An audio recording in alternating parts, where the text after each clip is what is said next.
네, 이번 시간에는 새로운 작품인 A Mother in Manville 이라는 단편 소설을 가지고 강의를 합니다. 저자의 이름은 머저리 롤링스라고 하는 미국의 여류 소설가입니다. 이 소설가는 그렇게 많이 알려진 사람은 아니지만 미국의 플로리다주에서는 가장 유명한 작가 중에 하나입니다. 거기서 작품 활동을 했고 그가 살던 곳을 기념관으로 만들고 했기 때문에 관광 어트랙션처럼 사람들이 찾아가는 곳이기도 하고 그 지역에서는 유명한 작가입니다. 이야기의 배경도 플로리다를 배경으로 많이 썼고 그리고 1896년에 태어나서 1953년까지 살았으니까 어떤 시대가 배경이라는 것을 우리가 짐작하면 됩니다. 그 작가에 대한 소개를 잠깐 보면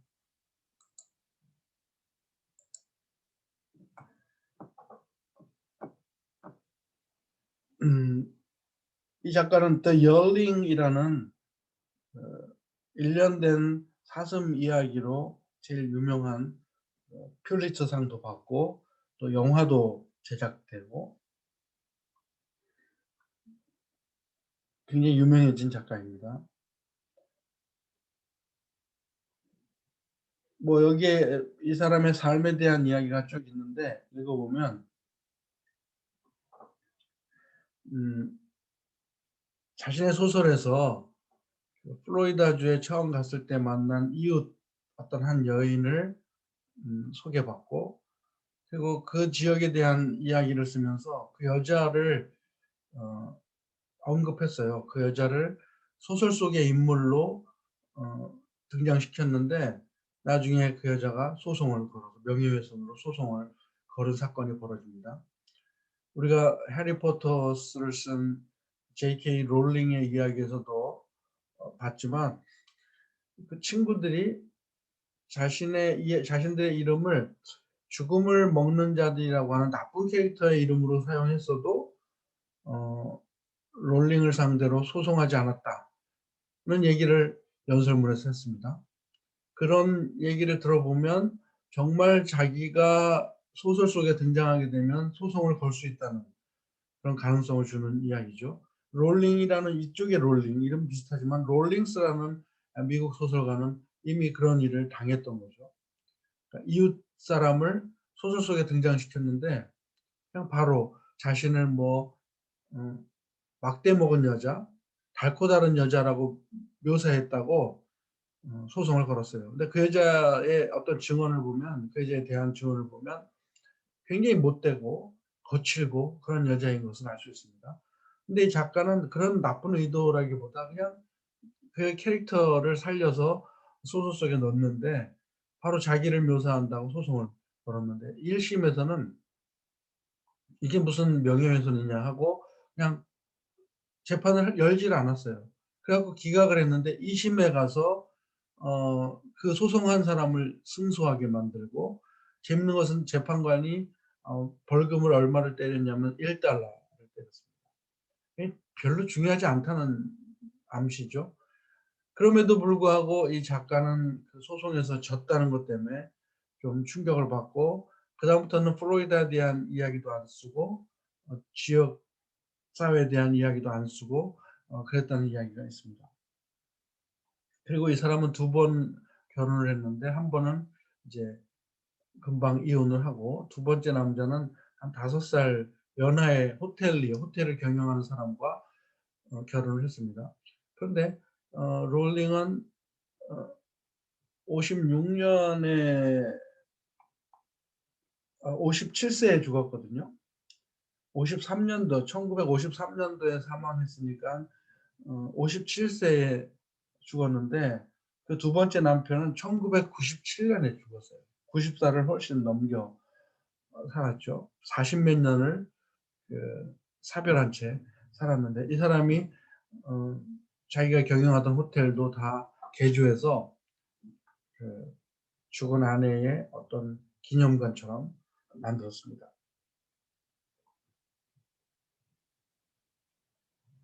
하여튼 작가로서의 그 당시에 유명세를 타고 두 가지 작품이 영화로 나올 정도로 인기를 끌었던 사람인데 우리는 좀 익숙지 않은 작가죠. 영문학에서도 그렇게 크게 다루지 않는 작가인데 이 사람은 항상 소년, 아들에 대한 동경이 있었다고 합니다. 아들을 갖고 싶었다는데 아들을 못 갖게 됐죠. 아기를 낳지 않은 것 같은데 아무튼 소설 속에서 아들을 등장시켜서 남자아이에 대한 자신의 사랑을 표현한 것 같아요. 이번 소설도 우리가 공부하려고 하는 소설에도 소년이 등장하죠. 그래서 그 소년과의 어떤 관계성을 어 잘 묘사하는 소설인데 자 이게 지난 시간에 배운 땡큐 맴과 무엇이 다를까를 한번 여러분들 비교하면서 공부하시길 바랍니다. 그러면 작품으로 들어갑니다. The orphanage is high in the Carolina mountains. 캐롤라이나 마운트는 플로리다에 있는 산인데 그 고아원은 캐롤라이나 산 높이 위치해 있습니다. 이게 현재형이에요. Sometimes in winter, the snow drifts are so deep that the institution is cut off from the village below, from all the world. 가끔 겨울에는 그 눈 쌓인 것이 너무 깊어서 눈이 많이 쌓여서 so that 구문이죠. 너무 깊어서 the institution is cut off from the village below. 그래서 institution이라고 말한 것은 앞에 나온 orphanage를 반복해서 쓰지 않은 말이죠. 고아원은 산꼭대기에 있는데 눈이 너무 깊어지면 그 institution, 그 시설은 고아원이겠죠. 고아원은 아랫마을과 cut off, 단절됩니다. 그 다음에 from all the world라고 함으로써 온 세상으로부터 단절됩니다. 고아원이라는 개념 자체도 좀 쓸쓸하고 외롭고 그런 느낌을 주지 않습니까? 그런데 산 높이 있으면서 마을과 떨어졌는데 눈까지 내리면 마을과 더 단절되고 온 세상과 단절된다는 과장법을 썼어요. 그래서 고아원의 어떤 고립된 모습을 보여줍니다. Fog hides the mountain peaks. 안개는 산 꼭대기를 덮습니다. 높은 산은 그렇게 덮죠. The snow swirls down the valleys. 이제 지금 눈이 많이 쌓였을 때를 묘사하는 거예요. 눈은 휘몰아쳐서 계곡 아래로 막 바람이 눈발이 날립니다. A wind blows so bitterly that the orphanage boys who take the milk twice daily to the baby cottage reach the door with the fingers stiff in an agony of numbness. 문장이 길어도 잘 잘라서 번역하는 연습을 지금 합니다. 바람이 너무 심하게 불어서 이것도 so that이 또 나와요. so that을 문법 속에서 정리된 걸 보면 아 이건 다 so that이라는 걸 알고 보잖아요. 근데 이렇게 소설 속 한 페이지 안에 숨어 들어가 있으면 여러분들이 찾아내는 것이 기술입니다. 바람이 너무 세차게 불어서 고아원 소년들은 하고 주어가 이 데디아의 주어가 나오고 어떤 소년들이냐? Who take the milk twice daily to the baby cottage. 아기들이 있는 오두막으로 하루에 2번씩 우유를 갖다 나르는 고아원 소년들은 이게 동사가 됩니다. 문에 도착하는데 어떤 상태로 도착하느냐? Fingers stiff. 손가락이 아주 굳어진 채. In an agony of numbness. 무감각의 통증 속에서. 그러니까 agony는 아픔이죠. numbness는 이게 얼어서 무감각해진 거야. 무감각의 그 고통 속에서 손가락이 딱딱해진 채 with 문에 도착합니다. 그러면 이 고아원에는 건물이 지금 최소한 고아원 주 건물이 하나 있고 아기들이 또 머무는 고아원 그 건물이 커티지 오두막이 따로 있다는 뜻입니다. 그리고 소년들은 아기들은 이제 밥 먹으러 올 수가 없으니까 뭐 우유를 먹어야 돼서 소년들이 아마 순서대로 순번대로 그 우유를 들고 아이들 머무는 곳에 가져가는데 겨울에는 이렇게 손이 얼 정도로 춥다. 아니면이라고 이제 인용부호가 등장하죠. 인용부호가 등장하는 것은 이제 누가 말을 하는 거야. 아니면 when we carry trays from the cookhouse for the ones that are sick, Jerry said, we get our faces frostbite. 자, 여기까지만. 아니면 이제 아까 말한 처음 이야기에 이어서 그렇지 않으면 우리가 쿡하우스 식당에서부터 음식 트레이, 여러분 식판을 말하죠. 트레이를 들고 어디로 가느냐? For the ones that are sick. 아픈 아이들을 위해서 식당으로부터 우리가 그 식판을 옮길 때면, 그러니까 이제 여기서 두 가지 알 수 있죠. 하나는 아기들에게 우유를 가져다 주는 일이 하나 있고, 두 번째는 아파서 숙소에서 식당까지 나오지 못하는 아이들에게는 식판에 음식을 담아서 날라다 주는 거예요. 그래서 우리가 그 식판을 식당에서 아픈 애들에게 가져다 줄 때는 하고 제리를 말합니다. 우리는 우리 얼굴이 다 동상을 입을 정도입니다. We get our faces frozen. 얼어붙어 버립니다. 왜냐하면 we can't put our hands over them. 우리는 손을 얼굴에다 이렇게 댈 수가 없거든요. 두 손으로 식판을 들었는데 이 바람이 세차게 얼굴을 때릴 때 얼굴을 가릴 수 있는 방법이 없는 거야. 그러니까 얼굴에다가 손을 댈 수 없기 때문에 우리 얼굴은 거의 얼어붙습니다. 근데 나는 나는 장갑이 있어요. 하고 그는 덧붙였습니다. 어떤 아이들은 don't have any, 장갑을 가지고 있지 않습니다. 제리라는 소년이 하나 등장합니다. 그래서 앞에 말은 어떤 고아원의 어떤 현재 상태를 현재 동사로 쭉 나열함으로써 어떤 고아원의 어떤 보편적 진실을 보여주고 있습니다. 그 다음에는 소년이 등장해서 직접 말을 하는 거야. 겨울의 추위에 대해서. He liked the late spring. 그는 그래서 늦은 봄을 좋아한다고 말을 합니다. 늦은 봄을. The rhododendron was in bloom. A carpet of color across the mountainsides, soft as the May winds that stirred the hemlocks. He called it Laura. 로도덴드론은 이제 진달래 같은 꽃을 말합니다.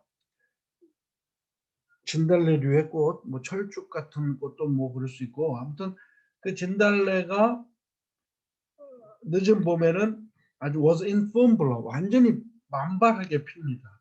그래서 그 핀 모습이 a carpet of color, 색깔로 된 카페트처럼 산에 쫙 깔려. 어디? mountainside, 산, 그, mountainside 하면 산 기슭에 쭉 가로질러서 카페트처럼 진달래가 쫙 핍니다. 근데 그것도 그 질감을 또 표현했어요. 부드럽기가 마치 5월의 바람처럼. 5월의 바람처럼 부드러운 진달래 꽃이 만발한다. 그리고 또 5월의 바람을 또 뒤에서 수식합니다. 햄럭. 이것도 이제 솔송나무, 나무의 이름이죠. 나뭇잎을 살랑살랑 자극하고 흔드는 5월의 바람처럼 부드럽게 산 중턱을 그냥 카페트 깐 것처럼 만발합니다. 굉장히 문학적인 표현입니다. 자, 이렇게 항상 우리가 배우지만 영어는 앞에서부터 이해하면서 끊고 그 다음에 뒤에 거는 그 앞에 걸 수식하는 그걸 인식하고 읽어야 여러분들 영어 번역하는 데 굉장히 도움이 됩니다. 그런데 그는 그것을 뭐라고 불렀냐면 월계수라고 불렀다. 꽃 이름을 잘못 부른 거예요. 진달래 꽃을 월계수 꽃이라고 그는 불렀습니다. 그러면 여기선 누가 이걸 받아 적은 작가가 있는 거죠. 내레이터. 자, 또 그 다음 이야기로 이어집니다. It's pretty when the laurel blooms, he said. 아, 월계수가 피었을 때는 굉장히 이쁩니다. Some of it pink and some of it white. 어떤 거는 핑크색이고 어떤 것은 하얀색이고 굉장히 이뻐요. 이 소년의 어떤 그 감성을 우리가 느낄 수 있습니다.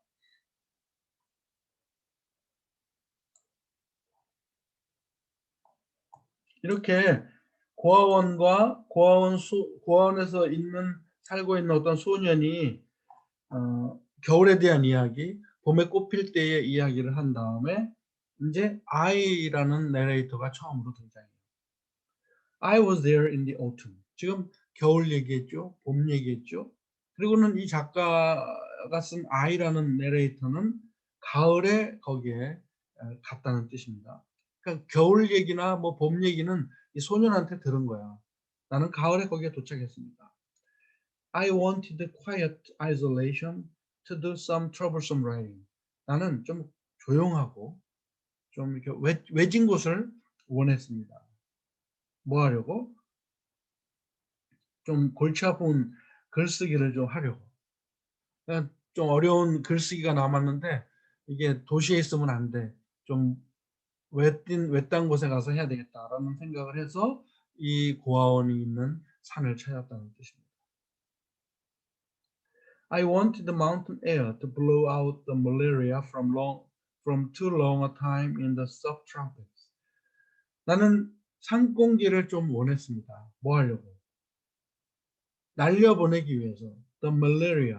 아마 말라리아기가 있었나 봐요. 열이 나고 뭐 말라리아 그러면 좀 큰 병이라고 우리는 알고 있는데 그냥 감기 정도로 지금 취급하는 것 같아요. 말라리아를 날려보내려고 산 공기를 원했습니다. 너무 어디에 오래 있었냐면 아열대 지방에 너무 오래 살았기 때문에. 아열대 지방은 멕시코 쪽 정도쯤을 말하죠. 그러니까 여름 무지 덥고 겨울도 뭐 따뜻한 그런 곳에서 너무 오래 살아서 이 더위 때문에 오는 말라리아 기운을 날려보내려고 나는 산공기가 좀 필요했습니다. I was homesick too for the flaming of maples in October. 또 나는 homesick하면 향수병이라는 뜻인데 뭐 그립다는 말로 이해하면 됩니다.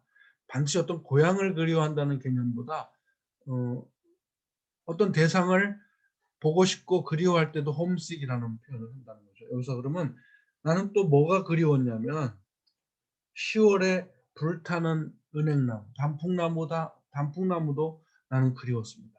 여러분 여름만 있는 나라에 살면 이 색깔의 체인지가 별로 와닿지 않죠. 계절도 바뀌지 않고 항상 여름이면 그런데 오래 살다 보면 가을이 그립다는 뜻이야.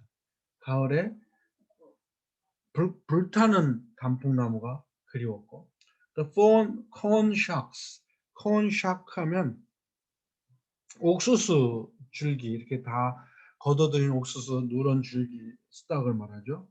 모아놓은 거. 그다음에 호박.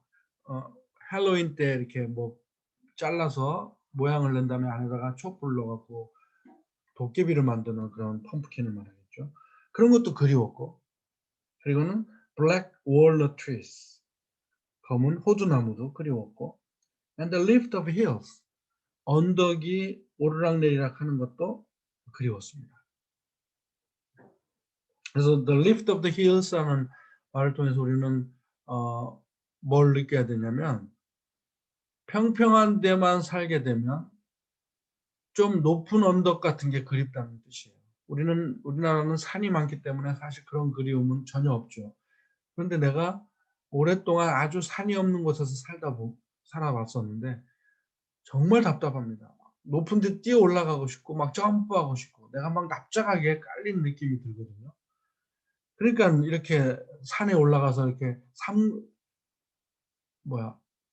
3차원으로 좀 볼 수 있게 평면에서 보는 게 아니고 3차원적으로 볼 수 있는 입체감을 가진 광경이 굉장히 사람들에게 필요한 그런 걸 느낍니다.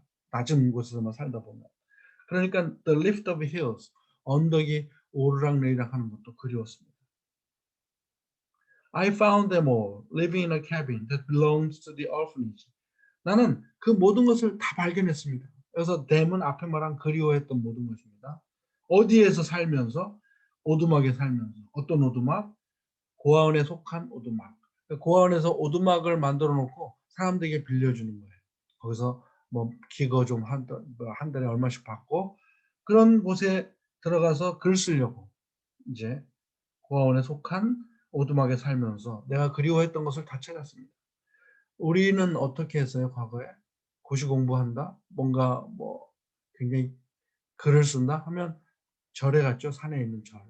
가서 절밥 먹으면서 몇 개월을 거기서 공부하고 뭐 글을 쓰고 이랬는데 이런 마찬가지로 이 미국 작가도 이 아이가 자신의 이야기는 아니라고 할지라도 일단 글을 쓰는 사람이잖아요. 그러니까 글을 쓰려고 이런 곳에 가서 모든 것을 찾았고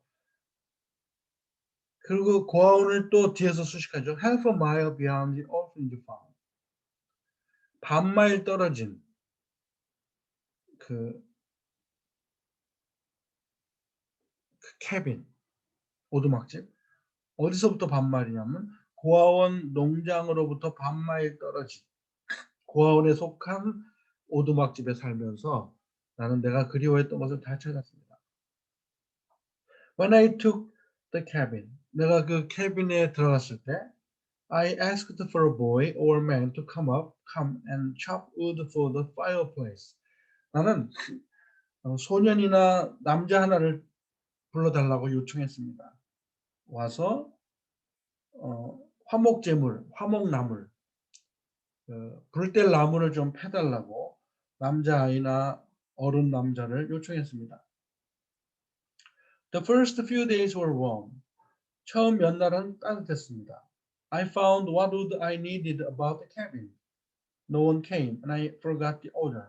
나는 내가 캐빈 주변에서 필요한 나무를 찾았습니다. 그래서 about the cabin 하면 둥그런 뜻이야 about 하면. 그래서 캐빈 그 오두막 주변에서 필요한 나무 what would I need 내가 필요할 정도의 나무라는 뜻이에요. What would I need 내가 필요할 정도의 나무는 그냥 오두막 주변에서 찾았습니다. 그리고 아무도 또 내가 사람을 보내달라 그랬는데 오지 않았고 그래서 나는 그 사람 오라는 주문을 잊어버렸습니다. I looked up from my typewriter one late afternoon, a little startled.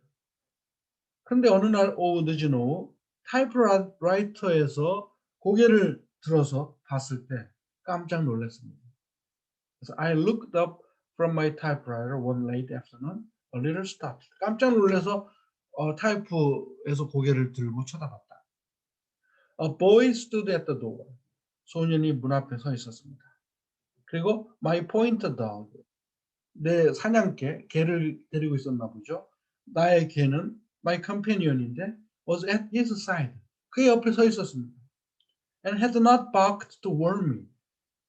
그런데 나를 경고하려고 짖지를 않았습니다. 여러분 낯선 사람이 오면 개가 할 일은 짖는 일인데 이놈의 개는 꼬마애가 와해서 옆에 문 앞에 와 있는데도 짖지 않고 같이 서 있는 거예요. 그래서 여러분들 재밌는 것을 우리가 발견해야 돼요. 원미야. 개가 짖을 때 누구를 경고하는 걸까요? 개가 짖을 때 우리는 낯선 사람을 경고한다고 생각할 거 아니야. 그러면 to warn him이라고 해야 우리는 옳죠. 걔가 그에게 경고를 해야 될 거 아니야. 여기 오면 안 된다고. 근데 warn me라는 완전히 거꾸로 된 개념을 말합니다. 무슨 뜻일까요? 개가 짖을 때는 주인에게 경고한다. 아, 누가 오고 있습니다라고 알린다는 뜻이에요. 개념이 좀 완전히 다릅니다. The boy was probably 12 years old. 소녀는 한 12살 정도 돼 보였고, but undersized, 키가 좀 작았습니다. He wore overalls. 페인트 칠할 때 입는 오버롤, 이렇게 청바지 같은 기지로 된 오버롤을 입고 있었고, 찢어진 셔츠를 입고 있었고, was barefooted, 맨발이었습니다. He said, I can chop some wood today. 오늘 나무 좀 제가 패드릴 수 있는데요. I said, but I have a boy coming from the orphanage. 난 근데 다른 애가 오려고 약속이 되어 있는데 여러분들 무슨 뜻이에요? 너 마음에 안 들거든 이 말이에요. 꼬마애가 왔는데 12살도 키도 작은 애가 온 거야. 그러니까 boy 더 큰 애가 고아원에서 오기로 되어 있는데 너는 아닌 것 같은데 이 말이죠. I am the boy. 이 걔가 접니다 이 말이죠. I am the boy. You? But you are small. 너 너무 작은데? 그러자 아이가 말합니다. Size don't matter. Chopping wood, he said. 여기서도 이 아이의 문법적 지식을 알 수 있습니다. 아이는 아직 영어를 문법을 배우지 못한 거야. 부모가 옆에서 가르쳐주지도 않았기 때문일 수도 있지만 아무튼 size doesn't matter라고 했어야 되는데 size don't matter라고 해요. 나무 패는데 키가 뭔 상관입니까? 키는 상관없어요. Some of the big boys don't chop good. 뭐 몇몇 큰 아이들도 나무 잘 못 패요. 그래서 chop good 해갖고도 좋은 나무를 만들었다는 형용사적으로 쓸 수 있겠지만 나무 패는 동작을 말할 땐 don't chop well이라고 말해야 되죠. well. 그것보다 잘 못 패요. I've been chopping wood at the orphanage a long time. 저는 고아원에서 오랫동안 나무를 패왔거든요. I visualize mangled and inadequate branches for my fires. 그래서 visualize라는 말은 봤다는 의미지만 그 진짜 지금 보고 있는 걸 말하는 게 아니라 imagined 했다는 뜻하고 똑같아요. imagine. 상상했다. 이 아이가 어떻게 나무를 팰지를 상상한 거야. 막 다 엉망진창, mangled 막 쪼개지고 막 토막난 그리고 적당하지 못한 나무 조각을 나는 눈으로 상상을 했습니다. 아우 얘가 무슨 작업을 해? 내 부를 위해서. I was well into my work. 나는 내 글 쓰는 작업에 아주 깊이 있었고 빠져 있었고 not inclined to conversation. 대화하고 싶지가 않았습니다. 이 아이를 완전 무시하는 거예요. inclined to 하면 그다음에 동사로 to 부정사가 올 것 같은데 명사가 와서 어디 어디에 이렇게 기울어지다는 뜻이 됩니다. 대화에 기울어지고 싶지가 않았던 거예요. 글 잘 쓰고 글이 잘 나가고 있을 때는 중단하기가 싫잖아요. I was a little blunt. 난 좀 퉁명해졌습니다. 퉁명스러워진 거야. 아이가 마음에 안 들어서. Very well. 좋아. There's the X. 저기 도끼가 있다. Go ahead and see what you can do. 자, 가서 네가 뭐 할 수 있는지 해봐. 이것도 무시하는 투의 말입니다. See what you can do. 네가 할 수 있는 일을 한번 해봐. See. 확인해봐. I went back to work, closing the door. 나는 문을 닫고 작업에 다시 들어갔습니다. At first, the sound of the boy dragging brush annoyed me. 기분이 나쁘니까 뭐든지 싫은 거야. 처음에 그 아이가 뭘 끌고 가냐면 이제 나무를 패려니까 버려진 쓰러진 나무, 죽은 나무들이 놓여 있잖아요. 보통 캐빈, 오두막 옆에는 그런 거를 그 질질 끌고 이제 가는 거야. 나무 팰 곳으로. 그 소리도 나를 막 성가시게 기분 나쁘게 했습니다. 그리고는 he began to chop. 그는 패기 시작했습니다. The blows were rhythmic and steady. 그 내려치는 blow, 그 나무 패는 소리가 아주 리드믹했다. 규칙적이었고 또 steady 한결 같았습니다. 그리고 shortly 곧 I had forgotten him. 나는 그를 잊어버리고 말았습니다. 아, 걔가 지금 나무 팬다는 소리를 잊어버렸어. 너무 착착착 규칙적으로 나무를 패니까. 그러면서 그 소리를 잃어버린 것에 대한 설명을 the sound 어떤 소리? No more of an interruption than a consistent rain. 여기 또 나오죠? 여러분 no more than이 또 나와. 이거 벌써 몇 번째예요? 이제 잘 알겠죠?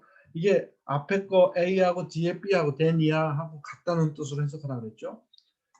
이것은 방해가 어느 정도의 방해가 아니었냐면 한결같은 B 이상의 방해가 아니었습니다. 소리가. 그러면 뭐예요? 그 소리는 한결같이 내리는 빗소리처럼 들렸습니다라는 말이죠. 여러분 한결같이 규칙적으로 나는 소리는 우리 잠을 오히려 더 잘 자게 만들죠. 파도 소리라든지 뭐 비가 내리는 소리라든지 그런 자연의 소리처럼 아이가 나무 패는 장작 패는 소리가 너무 규칙적으로 리드믹하게 들린 거예요. I suppose an hour and a half passed. 1시간 반가량이 지나갔다고 나는 생각합니다. 그래서 suppose라는 말은 여자가 지금 글을 쓰는 때의 시점이에요. 다 과거잖아, 동사가. 근데 왜 여기서는 갑자기 현재야? 여러분, 현재 동사가 딱 나오면 긴장해야 돼. 아, 이거는 지금 하는 말이구나. 그다음에 아니면 보편적 사실을 말하는 거구나. 1시간 반이 지났다고 지금 생각해 보니까 그런 것 같아. 왜냐하면 when I stopped and stretched 내가 작업을 끝내고 몸을 좀 쭉 스트레칭 했을 때 그리고 또 heard the boys step on the cabin stoop. stoop 또 나오죠. 여러분 아까 Thank you 맴에서 배운 작품에서 베런 스투이라고 나왔잖아요. 장식이 하나도 되어 있지 않은 그 집 앞에 있는 몇 개 안 되는 계단. 그 베런 스투이라는 거하고 똑같은 거야. 캐빈에도 그런 계단이 있었던 캐빈 스투. 그 오두막의 계단 위에 소년의 발자국 소리를 들었을 때 웬에다 붙는 말입니다. The sun was dropping behind the farthest mountain. 해는 가장 멀리 있는 산 너머로 떨어지고 있었습니다. And the valleys were purple with something deeper than the asters. 그리고 계곡은 아주 자줏빛이었는데 무엇 때문에 자줏빛이었냐면 에스터 꽃보다 더 깊은 붉은색으로 자줏빛이었습니다. 굉장히 문학적 표현입니다. 아이가 문을 이제 작업을 다 끝내고 오두막 계단에 올라와서 작업 끝났다는 신호를 하는 거죠. 왔을 때 그 소리를 들었을 때 딱 바깥을 보니까 해가 지기 시작했는데 가장 먼 산 너머로 해가 떨어지고 있었고 계곡은 에스터는 아주 굉장히 붉은 꽃 이름을 말하는데 무슨 꽃인지는 잘 모르겠어요. 하여튼 그 붉은 꽃보다 더 깊은 자줏빛으로 계곡은 꽉 차 있었습니다. 자, 우리 여기까지 일단 하고 시간이 됐기 때문에 다음 시간에 이어집니다. 이게 이제 땡큐 멤버보다도 훨씬 길어서 좀 진도를 빨리빨리 나갈 거예요. 여러분들 미리 읽고 궁금한 것들을 만들어 갖고 있으면 내가 번역할 때 해결을 받을 수 있을 것입니다. 자, 오늘 수업 여기까지.